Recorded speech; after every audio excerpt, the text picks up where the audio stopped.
Bueno, gente, Vaya, vamos a le voy a comenzar. decir a los pastores que tienen iglesia, el proyecto del presidente de Chaos le permite a la iglesia, al igual que a las empresas pequeñas, hacer el préstamo con la garantía que se está dando y eventualmente poder cualificar para que ese préstamo sea condonado.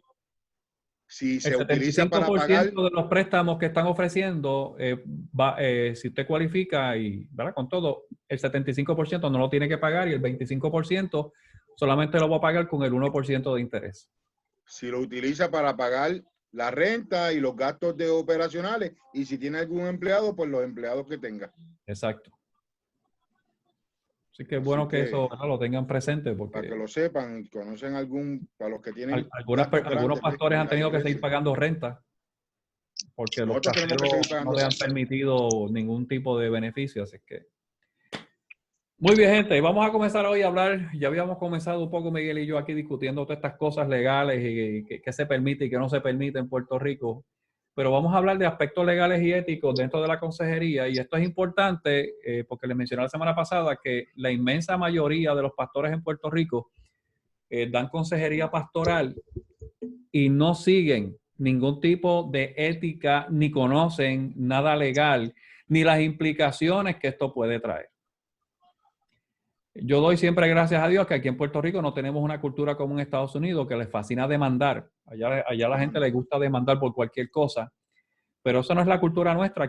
Aquí confiamos más en la bondad de la gente, ¿verdad? Y que pues él es buena gente y él no lo hizo por mal. Pero eso no es la realidad de Estados Unidos. En Estados Unidos usted hace algo y se resbala y hay alguien que va a ir detrás de usted. Por eso algunos amigos míos pastores en Estados Unidos hace como un mes atrás, algunos de ellos se comunicaron conmigo porque todavía había oportunidad de reunirse, aunque fueran 10 en la iglesia, el pastor con los adoradores y qué sé yo. Entonces uno de ellos me llamó y dije, mira, aunque te lo permita el estado de toque de queda allá en tu estado, yo te recomiendo que no lo hagas. Y me dice, ¿por qué? Dice, bueno, porque tú te reúnes tú con tu esposa y 8 más para cantar en la iglesia y transmitir el culto, ¿verdad? Porque mucha gente tiene un apego que yo no entiendo con el templo o con el edificio. Si no estamos ahí, no estamos en la presencia de Dios. Y yo he descubierto en esta crisis que hay gente que piensa que Dios, o sea, son más judíos que cristianos. Porque para los judíos Dios vive en el templo y en el tabernáculo, ¿verdad? Dios se manifestaba solo ahí, no se manifestaba en el campo ni allá. Cuando el sacerdote movía el incensario y se llenaba de humo el lugar santísimo, entonces Dios descendía y se sentaba encima del arca del pacto. Por eso que en inglés le llaman el holy seat, la silla sagrada, porque Dios es que se sentaba y hablaba con los sumos sacerdotes. Pues hay cristianos y pastores que piensan que Dios está en los templos.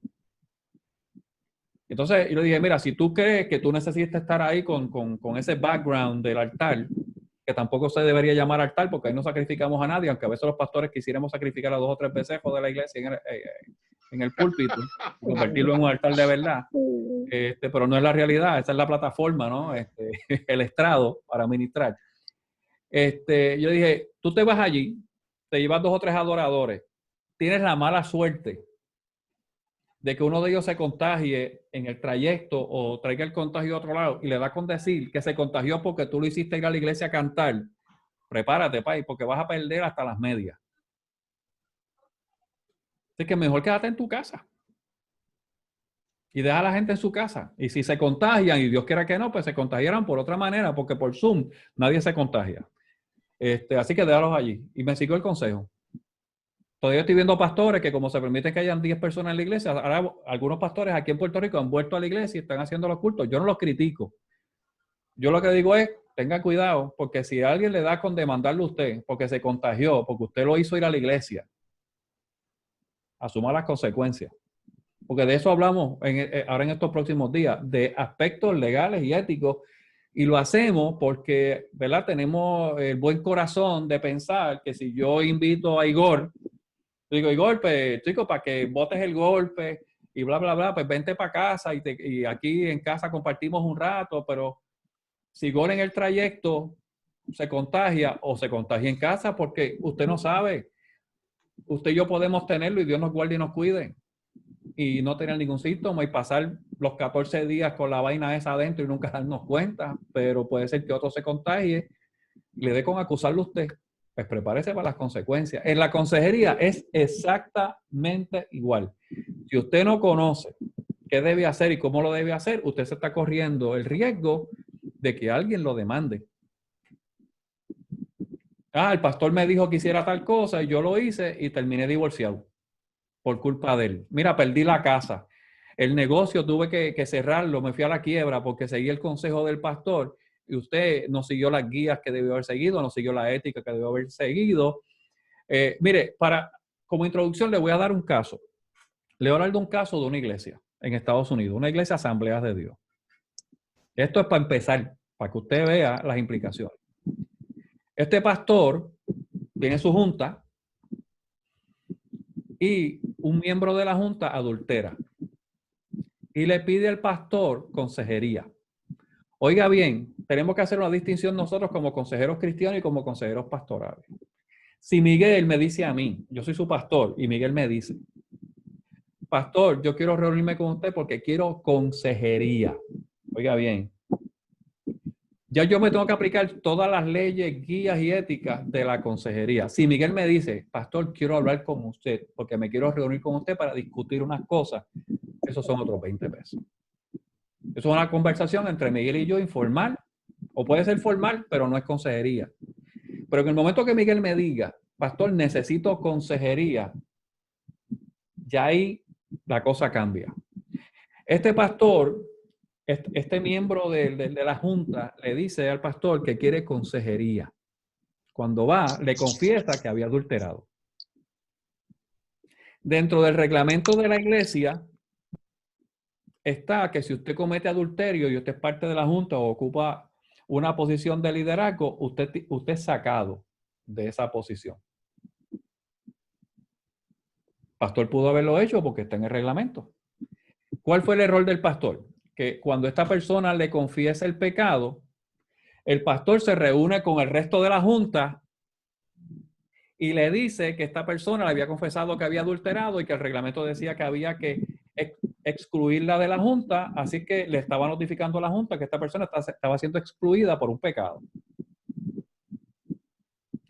La persona se le da una carta entonces diciéndole que ha sido una carta de la junta, no del pastor, diciendo que había sido excluida o expulsada de la junta a causa del pecado que ella le había confesado al pastor y que el reglamento decía tal.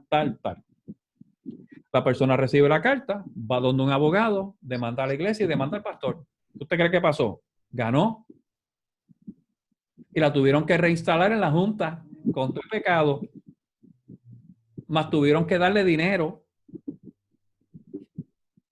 No te oigo, Henry, estás en mute. Perdón, que le ganó el caso, la está desacreditando, que hace hablando con otras personas, una conversación privada. Exacto. Eso a la solta es antiético. Exacto. Así que si usted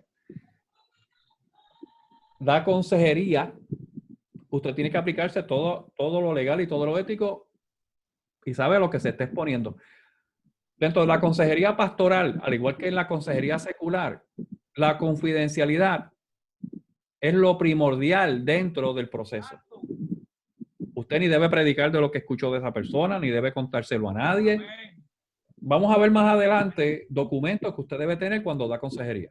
Es importante que los tenga la iglesia y que se llenen esos documentos y que usted guarde ese expediente. Importante, porque esa es su defensa.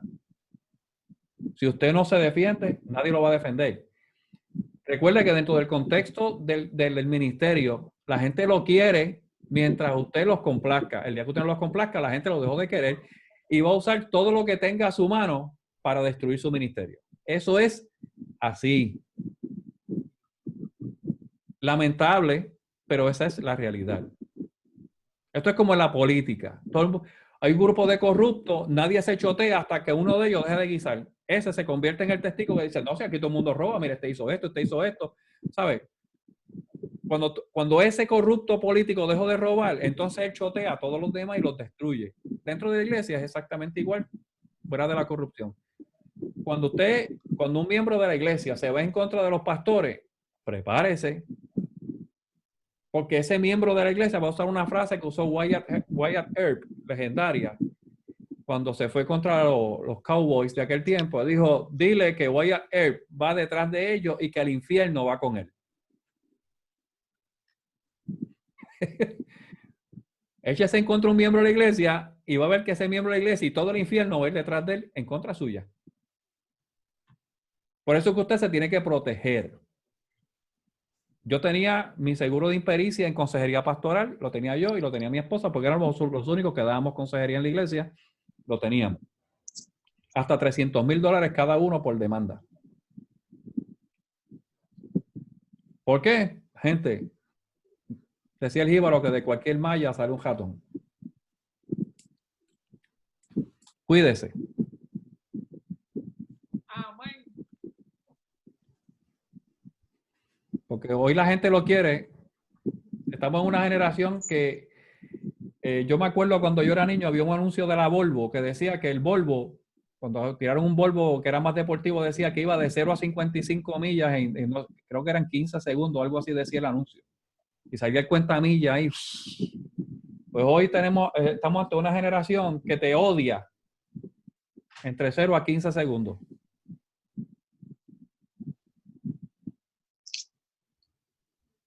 Así es esto, gente.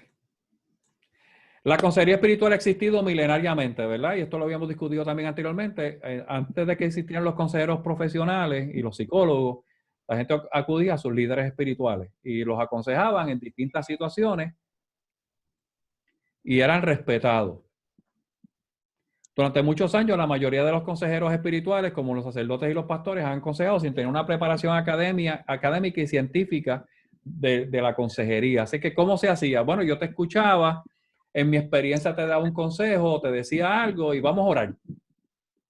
Cuando yo empecé en el evangelio, hace casi 40 años, yo quería hablar con el pastor porque tenía una situación, por ejemplo, hace 30 y pico de años, mi esposo y yo estuvimos a punto de divorciarnos. Pues yo fui a buscar consejería, ¿verdad? El pastor. El pastor me escuchó y me dijo, tranquilo, yo voy a estar orando, tú también ora. Y ayuna, que Dios va a resolver esto. Ese fue el consejo que yo recibí. ¿Cómo manejar la situación matrimonial que teníamos? Olvídese de eso. Eso yo nunca lo escuché. Nunca lo escuché. Lo que yo escuché fue un llamado al ayuno y la oración.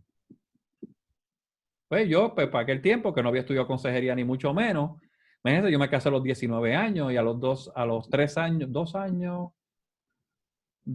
3 años de casado, nosotros tuvimos a punto un divorcio. Estuvimos separados 6 meses. O sea, yo tenía 23 años, 22 años, imagínense, yo era un pichón.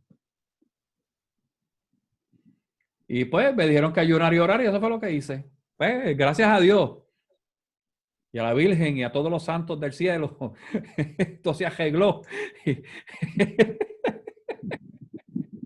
Y ahora en diciembre vamos a cumplir 41 años de casado, tú sabes, pero tú sabes, no es fácil acariciar un erizo. Tú sabes, esto no es fácil. Pero eso fue el consejo que yo recibí, ayuna y ora, que yo voy a estar haciéndolo contigo. Así que eso era, ¿verdad? Porque no había una preparación. Lamentablemente tengo que decirles que la inmensa mayoría de los pastores, y vuelvo al de Puerto Rico, no tienen ningún interés en prepararse en el área de consejería. De hecho, si usted da consejería y tiene preparación en esa área y usted tiene días para dar consejería, prepárese, porque pastores que usted conoce, cuando se enteren, le va a enviar gente de su iglesia para que usted le dé consejería, porque ellos no dan consejería. Esa fue mi experiencia. Yo recibí a gente de otras iglesias enviados por sus pastores. Eventualmente dejé de hacerlo. Yo les aconsejo que a menos que usted abra un centro de consejería, que tenga un centro y que la gente dé alguna aportación voluntaria y usted tenga eso formado, mi consejo es que no le dé consejería a miembros de otras iglesias. Ese es mi consejo. ¿Por qué? Porque van a llegar miembros de otras iglesias enviados por sus pastores a hablar mal de los pastores. Y a decirle que ellos no se sienten pastoreados, que ellos se sienten solos y abandonados, y se supone que no sea para eso. Yo los despachaba de inmediato y decía, mira, ¿sabes qué? Yo no voy a bregar contigo, mejor vete. y llamó al pastor y dijo, a fulano no me lo envíes más porque lo que vino aquí fue a quejarse de lo que tú haces. No me lo envíes más. Y llegó un momento en que cuando los pastores me llamaban, mira, apóstol, te voy a enviar a alguien. No, no me envíes a nadie. Envíalo a Sendero de la Cruz. Allí hay un centro de consejería formal, allí pagan y hay que le den consejería allí, pero yo no le voy a dar. Yo voy a dar consejería a la gente de nuestra iglesia. Se lo digo porque esa fue mi experiencia y eso, créanme que no ha cambiado. Hay gente que está en una iglesia, no está de acuerdo como su pastor predica, ni cómo lo pastorea, ni cómo lo cuida, pero no se van y esperan que usted le abra una puerta para ir a hablar mal de su pastor con usted. No, no se preste para eso. Esto ha ido cambiando en los últimos años. Cada vez, ¿verdad? Se requiere más que se estudie consejería de una manera más formal o por lo menos tener destrezas, ¿verdad? Formales del área de consejería para poder ayudar a la gente, porque cada vez tenemos más personas afectadas emocionalmente. No podemos seguir pensando que todo el que tiene una afección emocional es que está poseído por un demonio, porque esa no es la realidad. Hay gente que sí está poseída, pero no es la mayoría de los casos. Mucha de la gente que llega a nuestra iglesia tiene problemas emocionales serios. De hecho, si nos tomamos 5 minutos y yo le pido a usted que analicemos por 5 minutos. ¿Cuál es la conducta general de nuestro país durante esta crisis? Usted me dice. Histeria. Histeria. Ajá. ¿Qué Están más? aterrorizados. Están atemorizados. Hay un temor, ¿verdad? Que ya casi es fobia. Fobia es un miedo irracional. ¿Qué más? Ansiedad. Ansiedad.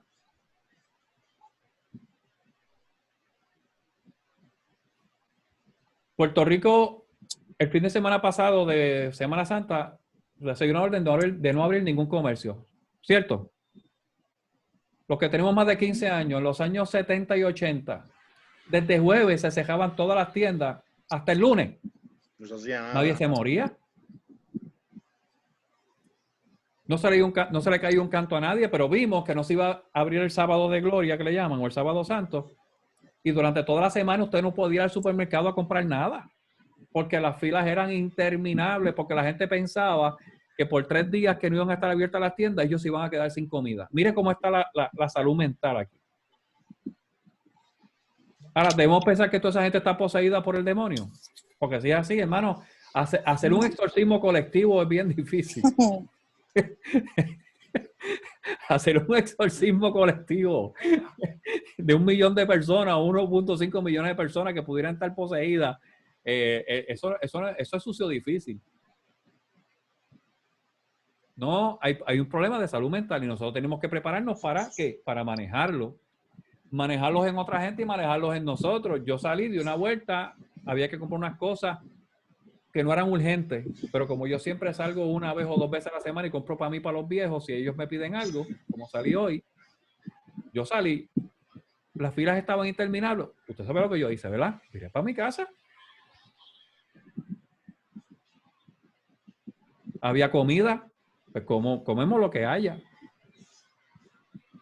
Pero vemos que hay un problema realmente serio a nivel emocional de mucha gente en nuestro país. Hoy yo fui al supermercado y había un muchacho que me dio hasta pena. Parece que está tocadito de aquí o es hipocondriaco.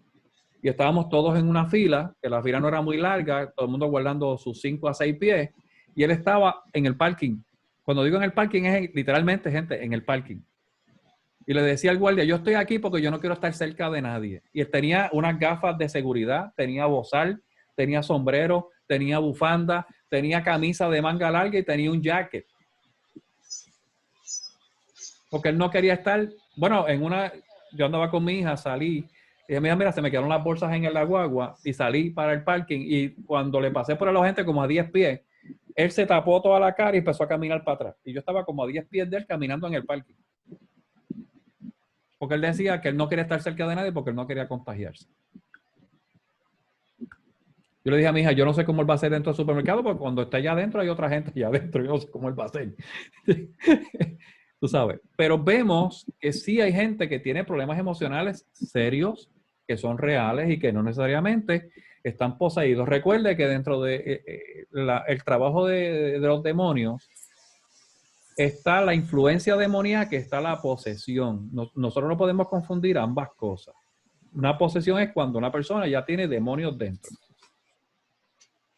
Y está totalmente y absolutamente dirigido por esos demonios.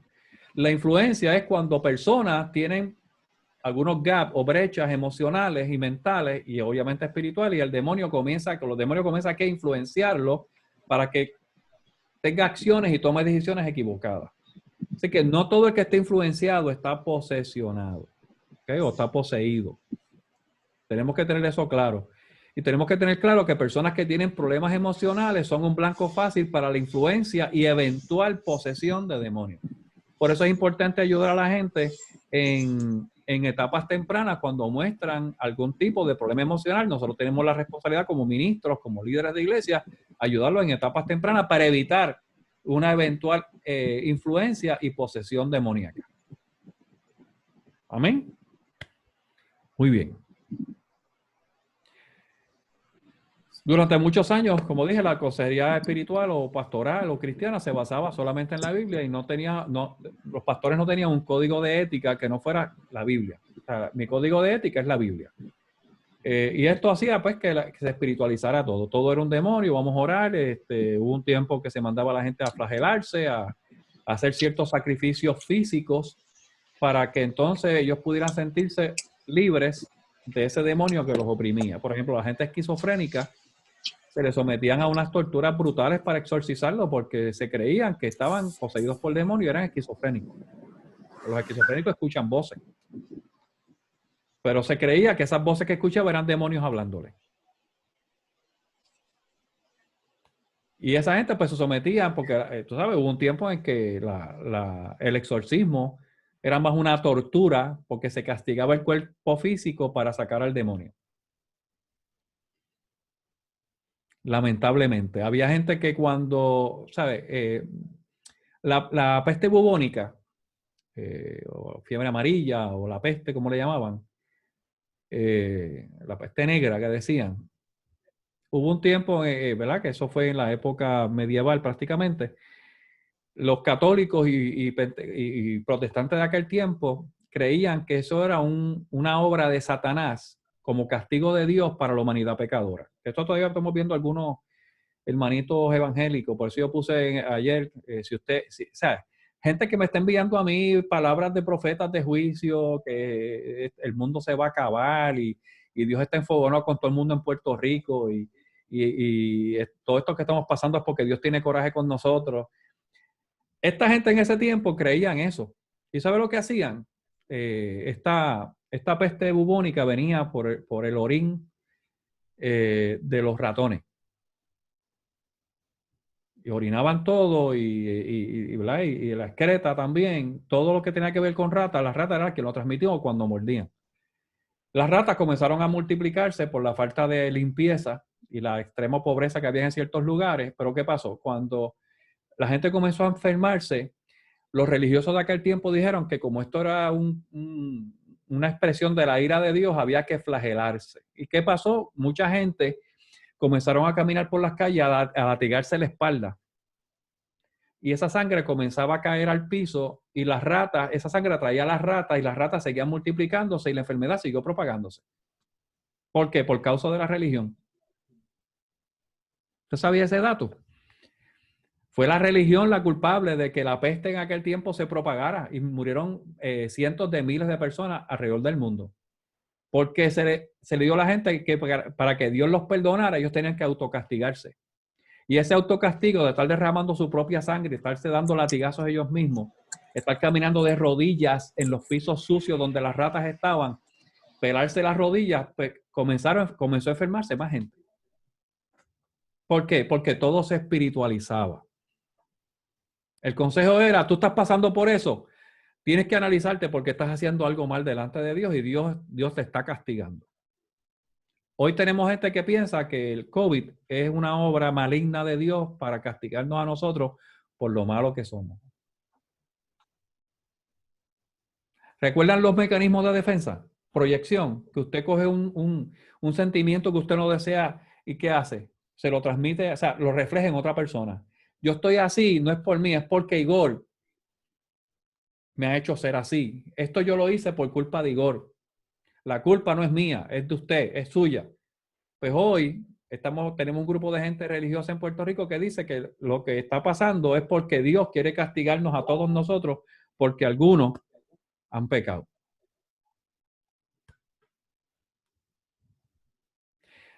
Debemos recordar la Santa Inquisición, ¿verdad? La cacería de brujas y otros eventos que fueron causados por falta de conocimiento de los líderes espirituales de esa época, como acabo de decir.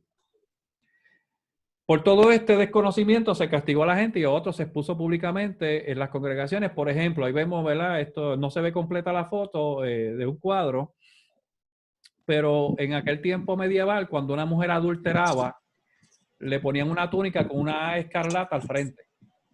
Y tenía esa mujer que cada vez que salía de su casa ponerse esa túnica y la A era de adúltera. Y todo el mundo tenía que saber que esa mujer era una mujer adúltera. Hay una película que la protagonizó, Dios mío, la que era esposa de Bruce Willis, ahora se me olvidó el nombre, que se llama The Scarlet Letter. Véala.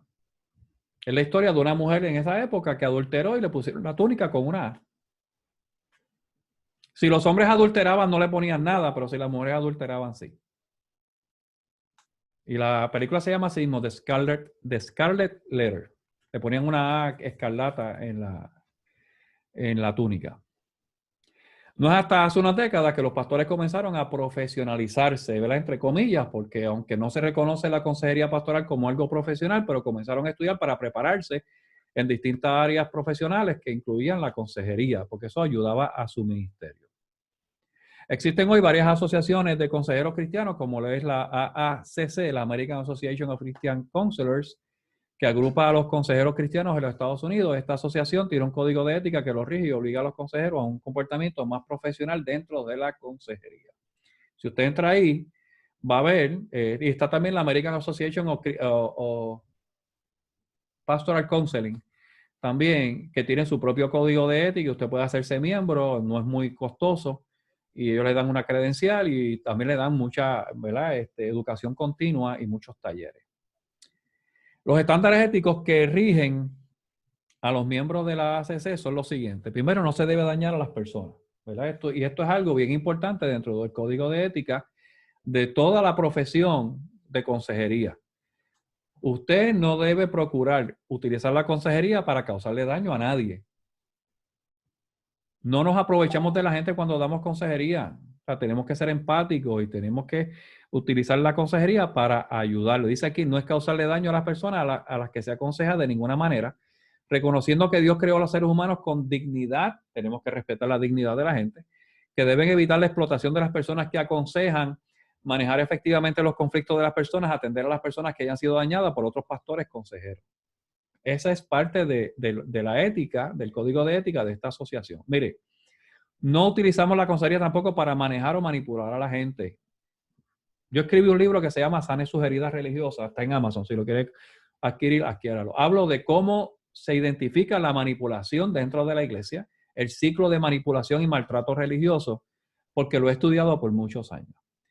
Hay pastores que utilizan la consejería para manipular a la gente.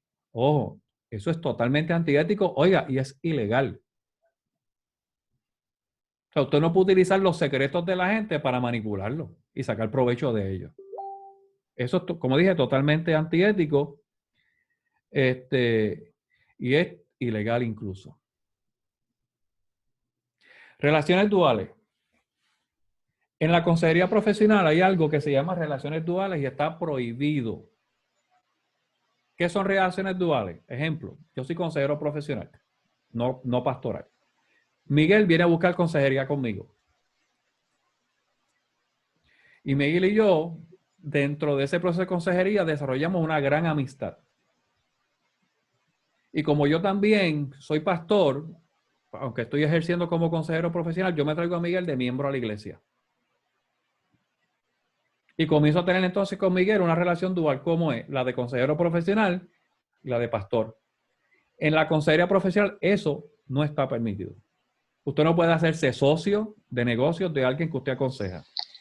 No puede convertirse en su pastor y mucho menos si es una persona de sexo opuesto, aunque ahora puede ser del mismo sexo, como están las cosas. Usted puede establecer algún tipo de relación afectiva con esa persona.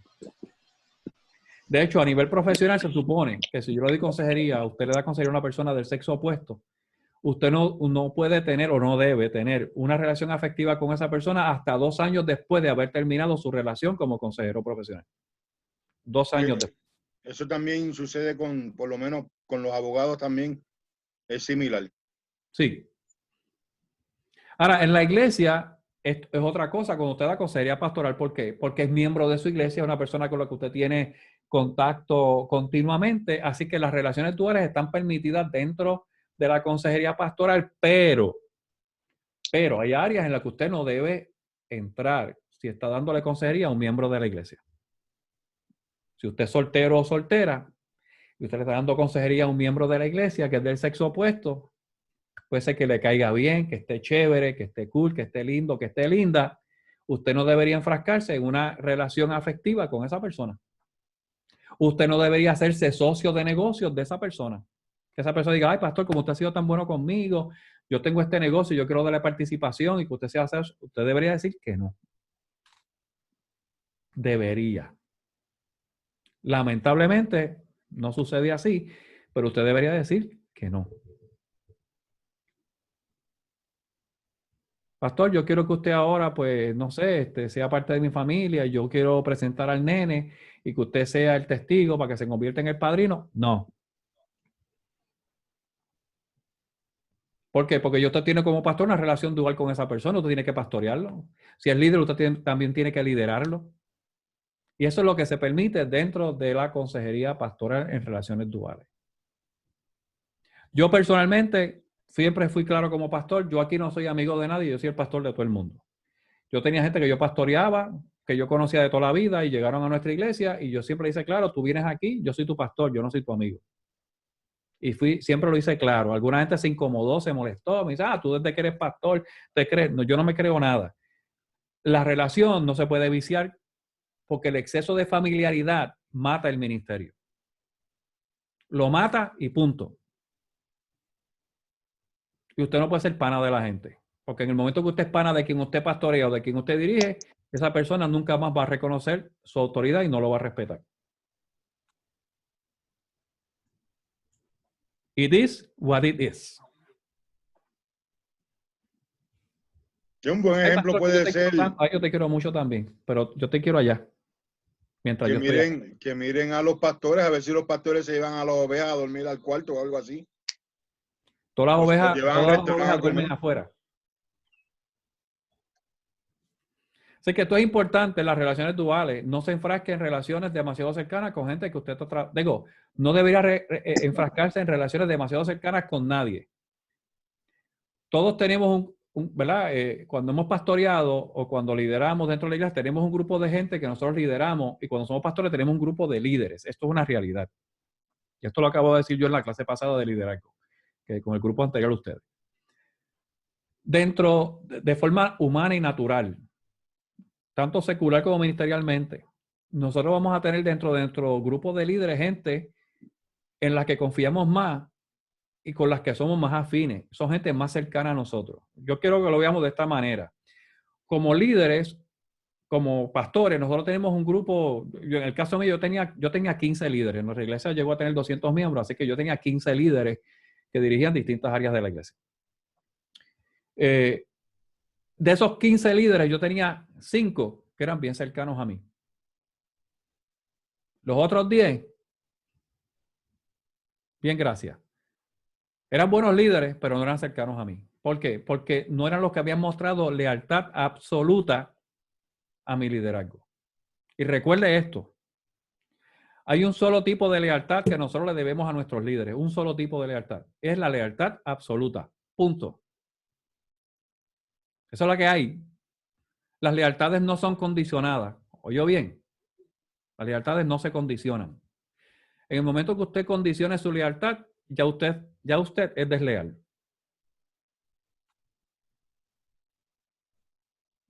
¿Oyó? Si Henry es mi pastor y yo digo, pastor, yo le voy a hacer leal a usted hasta cuando yo diga la palabra hasta, ya Henry debe saber que yo no soy leal. Punto. Se acabó. Es como el pero. Yo te quiero mucho, pero sabe que la palabra pero cancela todo lo anterior que usted dijo. ¿Por qué? Porque estás condicionando ya lo que dijiste. O sea, Miguel, yo te quiero mucho, pero si haces algo que me molesta, ya no te voy a querer. Pues, ¿sabe qué yo le estoy diciendo a Miguel? Yo no te quiero nada. Yo no te quiero nada. La lealtad es igualmente en ese aspecto. Si es condicionada, no es lealtad.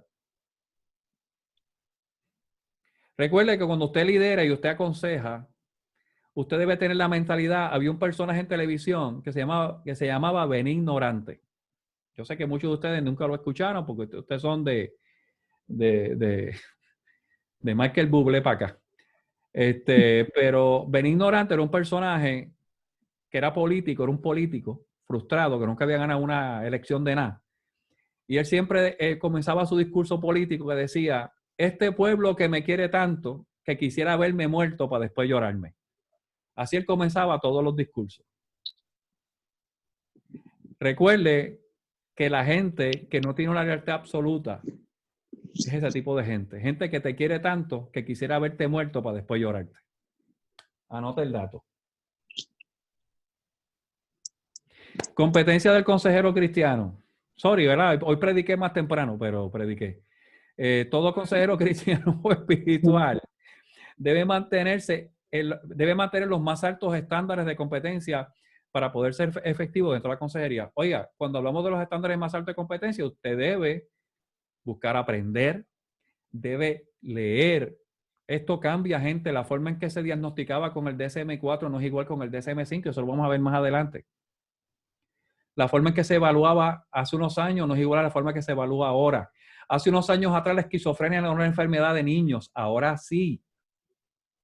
Hace unos años el ADD no era de adultos, ahora sí. O sea, la esquizofrenia se diagnosticaba en los jóvenes ya grandes, no se diagnosticaba esquizofrenia en niños. Ahora hay niños que están siendo diagnosticados con esquizofrenia. Si usted no está al tanto de esto, usted va a estar dando puños al aire a ciegas. Tiene que leer.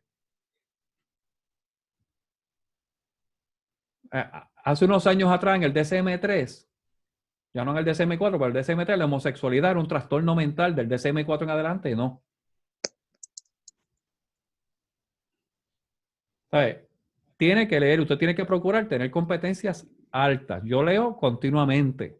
Yo no estoy ejerciendo como consejero, pero enseño. ¿Qué yo hago? Yo procuro leer y procuro saber cómo se están trabajando las cosas, que si hay una nueva teoría que se desarrolló, si una de las teorías viejas fue modificada, fue mejorada, fue cambiada en algo. Yo procuro siempre leer eso porque aunque yo no estoy dando consejería, al yo ser mentor de un sinnúmero de líderes, hay veces que tengo que, ¿verdad?, darle consejería, no formal, pero darle consejería y tengo que estar al tanto de lo que está pasando. Así que es importante que si usted va a entrar a dar consejería cristiano pastoral y en la iglesia se quiere hacer esto de una manera formal, usted no puede dejar de aprender.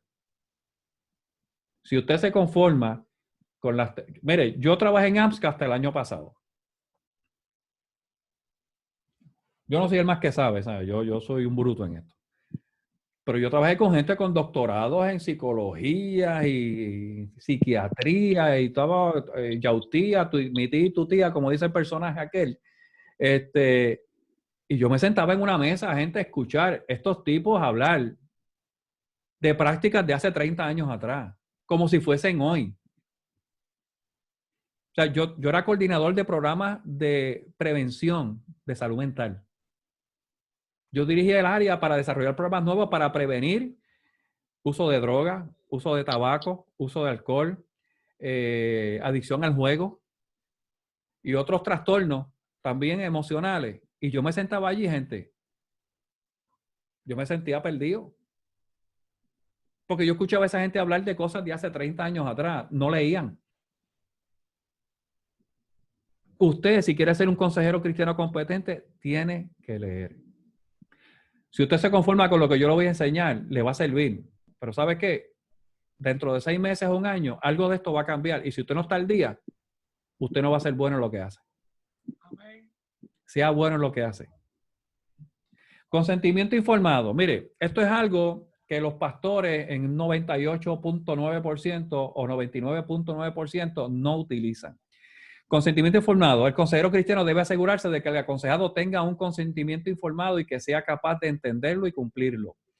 Cada consentimiento informado debe estar adaptado a la necesidad del cliente, así como el de los menores o de aquellos que tienen un tutor. En este consentimiento informado, el consejero espiritual debe establecer claramente el procedimiento del proceso de la consejería, la duración y las reglas de confidencialidad. Yo le voy a hacer llegar a ustedes en los próximos días un modelo de consentimiento informado para adultos y para menores para que usted lo tenga. ¿Por qué esto es importante? Mire, si Miguel es el consejero, Henry es el consejero, si Igor es el consejero, cualquiera de ustedes, yo soy miembro de la iglesia, no estoy hablando de gente de fuera, y yo quiero consejería, porque entiendo que necesito consejería matrimonial, personal, lo que sea. Y voy donde el consejero, voy donde Henry. Henry, pastor, yo quiero reunirme con usted porque necesito consejería. Henry me dice, pues ven el miércoles a la iglesia a las 3 de la tarde. Y yo voy. Y Henry me está esperando y yo me siento y rompo a hablar. Y dentro de eso que yo estoy hablando con Henry, yo le digo, yo tengo una cara de matar a la mujer mía porque me tienes harto. Y viene Henry y llama a mi esposa y le dice, Rosa, aquí estuvo Alfonso en consejería y me dijo que estás harto de ti, que tiene ganas de matarte.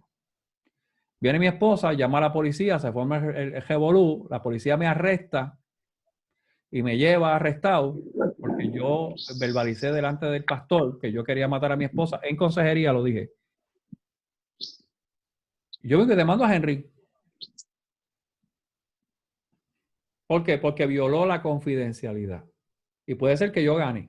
¿Por qué?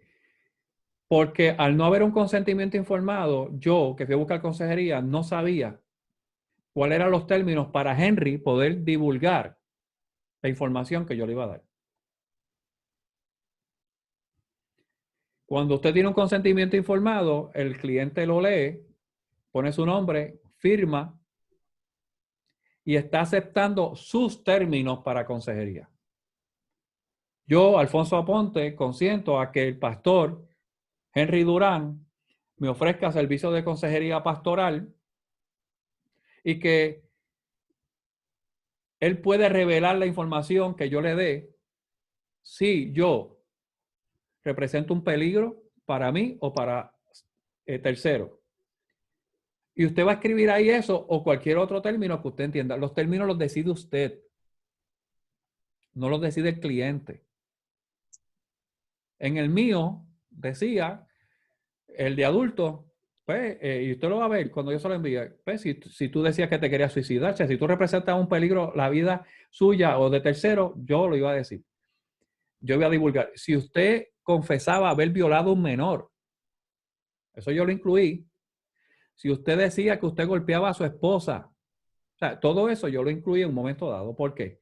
Bueno, porque esos son mis términos. Si tú lo firmas y lo aceptas, tú no me puedes demandar después. Si tú me dices a mí que tú le bofetas a tu mujer, tú me estás autorizando a mí a yo denunciarte o hacerlo público, o sea, llamar a tu esposa. Tú me estás autorizando. Si abusaste de un menor, claro, si alguien abusó de un menor, usted sabe que usted tiene que llamar de inmediato a la policía. Pero si usted lo tiene en el consentimiento informado, usted se evita tener que ir al tribunal a defenderse porque usted lo dijo. Así que eso lo decide usted.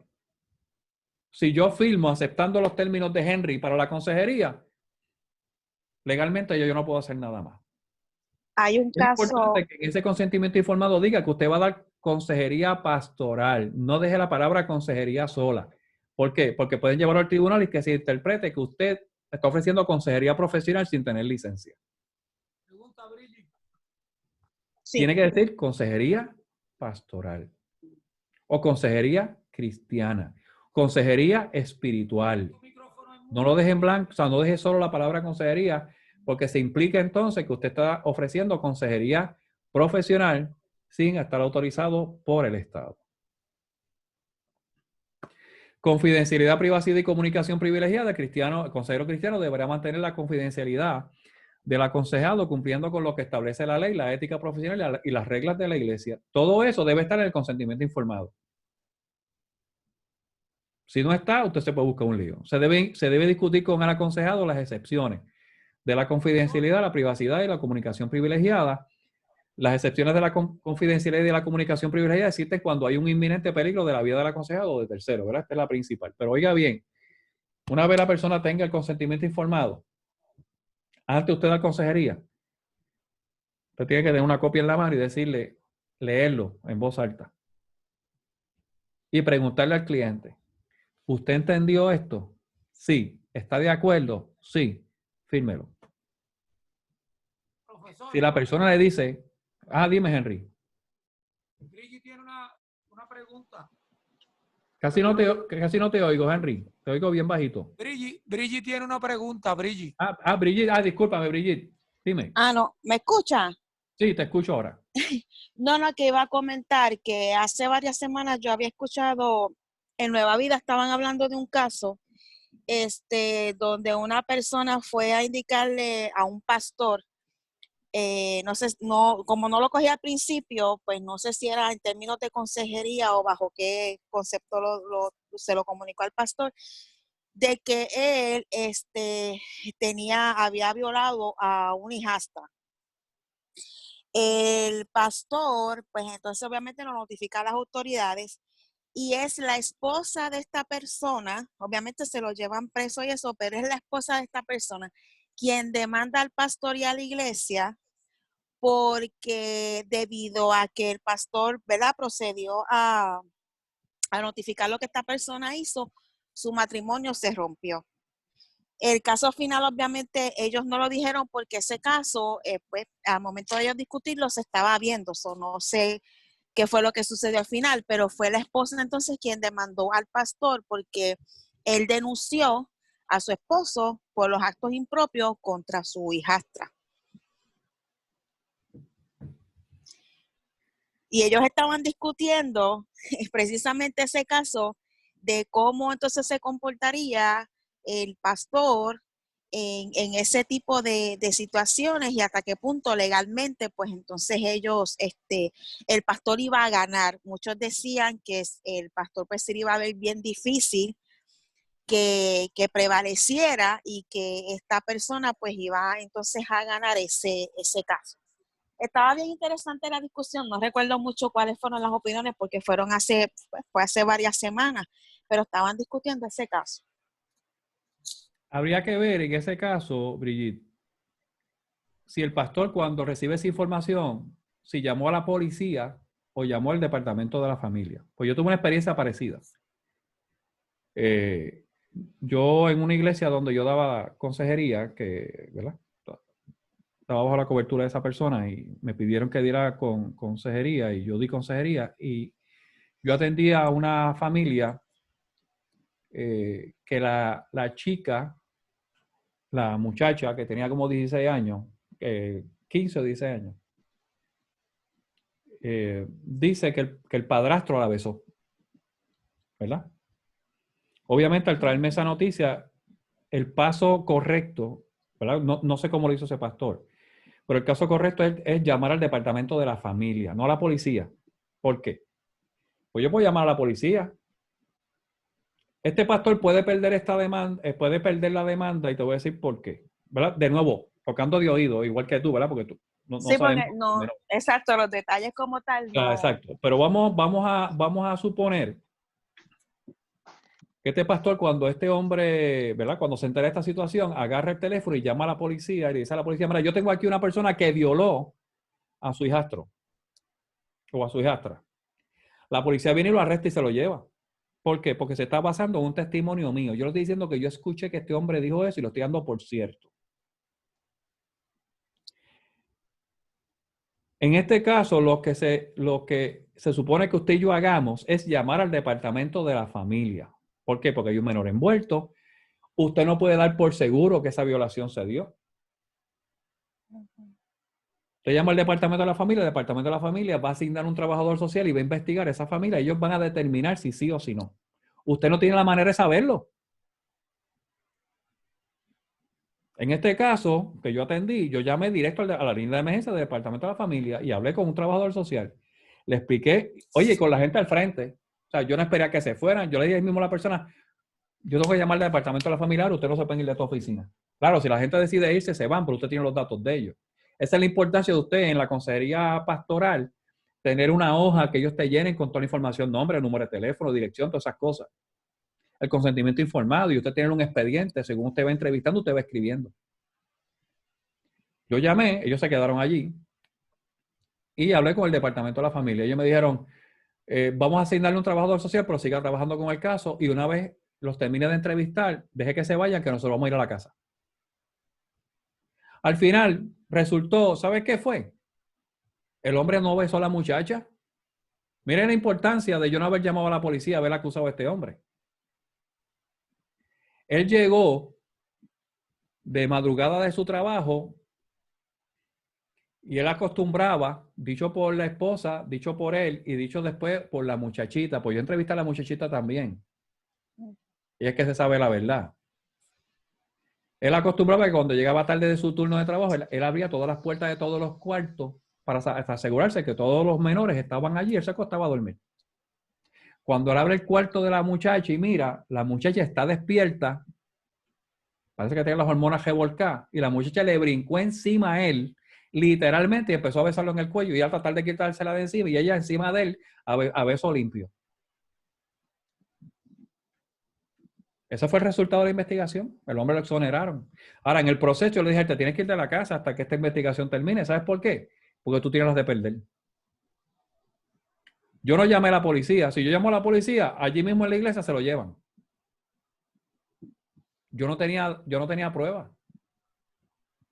Yo dejé que las agencias con la competencia y con la injerencia hicieran la investigación. Yo seguí trabajando con ellos porque el mismo departamento de la familia me dijo, sigue trabajando con ellos por separado en consejería.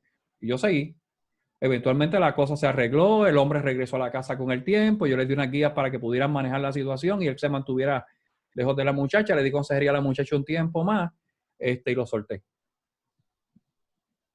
Este pastor, como te digo, Brigitte, puede ser que se busque un lío serio porque probablemente haya llamado a la policía. He dicho, mira, aquí yo tengo una persona que violó a un menor, se lo van a llevar preso porque la policía no se va a correr el chance de dejarlo ir a su casa y que vuelvan a violar a un menor. Ahí es que el policía, el pastor puede perder el caso. Cuando a usted le llegue un caso así, usted tiene que notificar a la gente ahí de frente. Yo voy a llamar al departamento de la familia y llamar. Y dejar que ellos investiguen. Si ese pastor quiso ser detective, tiene que enfrentar el riesgo y las consecuencias. Usted no es detective, yo no soy detective. Yo tengo que referirlo al departamento de la familia que protege menores.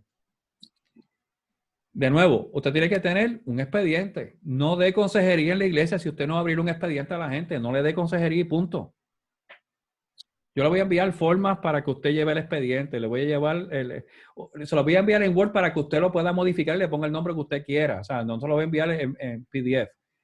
Pero es importante que cuando alguien vaya a buscar consejería, usted tenga un expediente, gente, porque esa es su defensa. Esa persona mañana puede decir que usted lo que le dijo fue, tú estás endemoniado, pégate un tiro.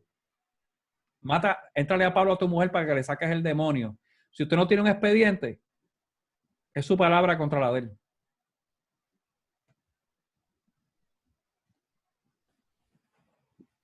Así que yo me alegro que haya compartido ese caso, Brigitte, porque ese es el riesgo que se corren aquí la mayoría de los pastores, ¿sabes? Por el desconocimiento, porque no se quieren preparar.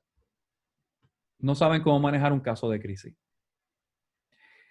Estamos terminando ya hoy. Competencia. El consejero tiene una responsabilidad ética de conocer sus competencias. Usted debe saber hasta dónde usted puede llegar, hasta dónde usted conoce.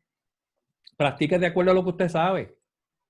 No, oye, no se meta a hacer cosas que usted realmente sabe que no sabe, valga la redundancia. No se meta en áreas que usted no puede ayudar. Si usted no puede trabajar con gente esquizofrénica y tiene un esquizofrénico en la iglesia que, ¿verdad?, que se siente mal y escucha voces y va donde usted, no le dé terapia, mándalo a un psiquiatra. Cuando la gente ya comienza a escuchar voces, gente, necesita medicarse. Usted, oiga bien, cuando una persona está en una fase aguda de lo que sea, emocionalmente hablando, ninguna terapia va a funcionar si no está estable. La medicación lo va a estabilizar y entonces usted puede trabajar con él. Yo trabajé con esquizofrénicos, porque yo estudié salud mental, consejería en salud mental. Y cuando llegaban descompensado. Yo los escuchaba y le decía, tienes que ir al hospital. Y le decía a la familia, mira, tienes que llevarlo al hospital. Yo no lo puedo seguir atendiendo hasta que no esté estable, porque no va a responder a nada, gente. Ahora, si usted no puede trabajar con esquizofrénico y le llega un miembro de la iglesia, bueno, pastor, mire, que es que yo estoy escuchando voces y por la noche se me aparece un tipo en el cuarto y me habla y me dice, usted puede, digo, a lo mejor está endemoniado. Yo no descarto eso, pero si usted va a entrar en esta vaina, ore y tenga una buena relación con Dios para que tenga el don de discernimiento. Porque tú sabes, en la consejería cristiana y pastoral es importante el discernimiento. Si usted no lo tiene, pues, allá usted. Pero si es una persona que usted sabe que está en una fase aguda, mándelo para el hospital, dígale a su familia, llévatelo y hospitalízalo. Si sabe que está tomando medicamentos, que es parte de lo que dice el documento que yo le voy a enviar, si está tomando algún medicamento, dice, ¿tú tomaste el medicamento hoy? No, pues tienes que tomártelo y yo no te puedo atender. Si usted lo llama, como me pasó en mí una vez, pastor, tengo aquí a Pancho que se quiere suicidar, necesito que usted venga a su casa, que usted venga a casa, dígale, no, llévelo al hospital. No vaya, un consejo. Este es el consejo de su consejero. No vaya, porque si usted le da con montarse en el carro y llegar allí, y esa persona se suicida estando usted allí, porque usted se puso a orar por él, usted tiene un problema legal. A mí me llamaron, pastor, aquí tengo a Juancho que se quiere suicidar, yo necesito que usted llegue. Y no, tú no necesitas que yo llegue, tú necesitas llevarlo al hospital. Llama a la policía y llama al hospital y que se lo lleven. Yo no tengo una casera allí. Y se enojó conmigo. Ah, pastor, ¿por qué no me...? Oye, no me digas que yo no te quiero ayudar, te estoy ayudando. Si tú esperas que yo monte en el carro y llegue allí, se pegó un tiro el tipo. Llama al 911.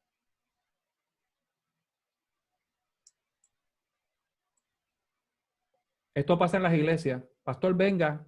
Mira, pastor, venga a mi casa que este hombre me está amenazando con darme. Llama a la policía. ¿Qué yo hago allí? ¿Meterme en una pelea de matrimonio? Llama a la policía y si no, llámalo usted. Mira, me acaba de llamar un miembro de la iglesia que vive en tal sitio, se llama fulana, diciéndome que el marido la está amenazando con matarla. Esta es la dirección.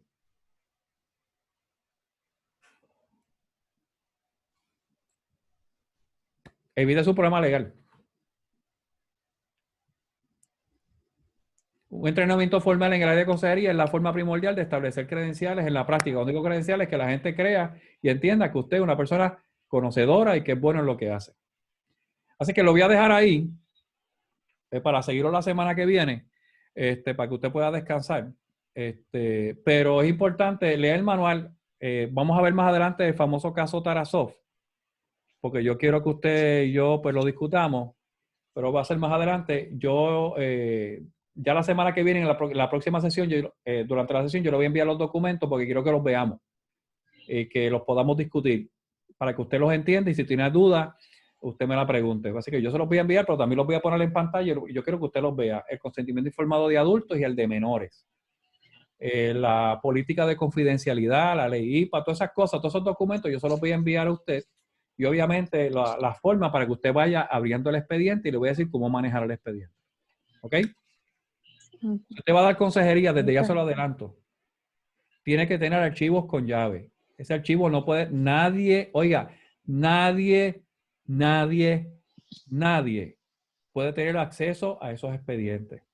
Si usted es el pastor, solamente usted. Si su esposa junto con usted da consejería, ustedes dos pueden tener acceso a ese expediente. Nadie más, ni la secretaria de la iglesia, ni el tesorero, ni el presidente de la junta. Si usted es consejero, pero no es el pastor, oiga lo que le voy a decir. Miguel, tú que no eres el pastor de la iglesia, pero vas a estar dando consejería. No tiene llave.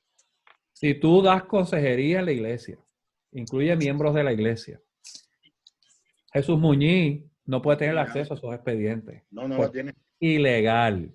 No la tiene. Él está claro. Y Carmen, ustedes van a dar consejería en Yauco. Ahí está Henry y está Danora. Ellos no pueden tener acceso a esos expedientes. punto, y se acabó. Así. Eso es así, porque es ilegal. De hecho, en El caso el, de Igor y Kendra, que ellos quieran, ¿verdad? Van a tener ellos ya tienen una organización sin fines de lucro que le van a dar forma también con la consejería. Los expedientes, si usted tiene más de un consejero, esos expedientes tienen que estar bajo llave y solamente tienen acceso a esos expedientes los consejeros. Cuando yo daba consejería en el centro de consejería de Sendero de la Cruz y llegaba un cliente y ya yo le había dado consejería anteriormente, las muchachas buscaban el número de expediente y me lo entregaban y yo iba al archivo y lo sacaba yo.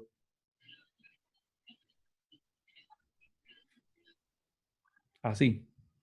Porque esto es delicado, gente. Bien delicado. La mayoría de los pastores no lo hacen. La secretaria del pastor puede abrir los expedientes y ver lo que está escrito ahí. Y se están corriendo un chance bien peligroso. ¿Ok? Así que la semana que viene continuamos, mi gente. Bendiciones. Que descansen. Y igual, como siempre les digo, manténganse cuidándose. Igor, Kendra, que yo sé que siguen trabajando. Bueno, digo, Kendra no sé, creo que a Kendra la mandaron de vacaciones, pero Igor sigue. Así que manténganse, por favor, cuidándose. No sé si Brigitte todavía está yendo a trabajar a residencial. Sí, todavía. Todavía, pues cuídate. No sé si los demás Todavía. están trabajando, ¿verdad? Que tienen que estar saliendo a trabajar. Cuídense, gente. Gracias. bendiciones. Dios le bendiga, igual. Amén. Para todos. Que descansen. Igual. Igual.